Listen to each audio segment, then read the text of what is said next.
Panvision TV presents. শ্রাবণ মাসে তো একটা বিশেষ গুরুত্ব আছে। আমরা জানি শ্রাবণ মাস আসলে রাসূল বেশ নফল সিয়াম পালন করতেন, এই বিষয়টি জানতে চাচ্ছি। ভালো কথা। দেখুন, ওই প্রশ্নটা অনেকেই বলেন যে পরের অংশে আছে এই শবে বরাতের ওই হাদিসটাতে যে সুতরাং এর রাত তোমরা জাগ্রত থাকো এবং দিনগুলো রোজা করো। তো আমরা বললাম যে রাত জাগ্রতর অবকাশ আছে অন্যান্য রাতের মতো, দিনে রোজা করেন, কারণ শাবান মাস পুরোটাই রাসূল সাল্লাল্লাহু আলাইহি ওয়াসাল্লাম বেশিতে বেশি রোজা রাখতেন। আমরা 2-3টা হাদিস পাই, যেমন উসামা বিন যায়েদ রাদিয়াল্লাহু তাআলা উনি বলছেন যে রাসূল সাল্লাল্লাহু আলাইহি ওয়াসাল্লামকে উনি জিজ্ঞেস করলেন, ইয়া রাসূলুল্লাহ আরাকা তাসুমু মা তাসুমু ফি শাবান, সহিহ মুসলিম হাদিস, ইয়া রাসূলুল্লাহ সাল্লাল্লাহু আলাইহি ওয়াসাল্লাম, আপনাকে আমি শাবান মাসে এত অধিক পরিমাণ নফল রোজা করতে দেখি, অন্য কোনো মাসে এত নফল রোজা করতে দেখি না, কারণটা কি?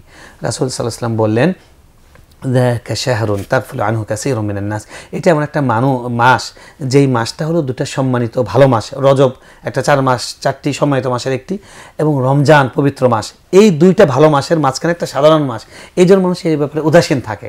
তো এই মাসটা আমি এই জন্য চাচ্ছি ইবাদতের মাধ্যমে উদাসীনতা দূর করতে। আর 2 নাম্বার, এটি এমন একটি মাস যেই মাসে আল্লাহর কাছে আমলনামা ওঠানো হয়, ফা উহিব্বু আন ইউরফা আমালি ওয়া আনা সাইম, তাই আমি চাই, আমি পছন্দ করি যে আল্লাহর কাছে যখন আমার আমলনামা ওঠানো হচ্ছে তখন যেন গিয়ে এই জিনিসটা আল্লাহর কাছে ওঠে যে আমি রোজাদার আছি, সুবহানাল্লাহ।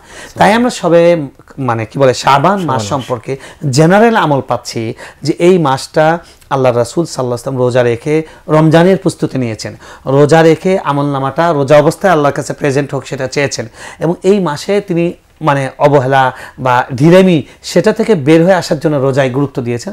আমরা সেই আমলটা করতে পারি, এবং আমরা শাবান মাসের 8-10টা রোজার মতো, নফল রোজার মতো আমরা কিন্তু শবে বরাতে পরের দিন বা 14 তারিখ 15 তারিখ সেদিন আমরা রোজা আছে, এবং তখন আইয়ামে বিদও আছে, আবার অনেক সময় সোমবার বৃহস্পতিবারও পড়ে যায়।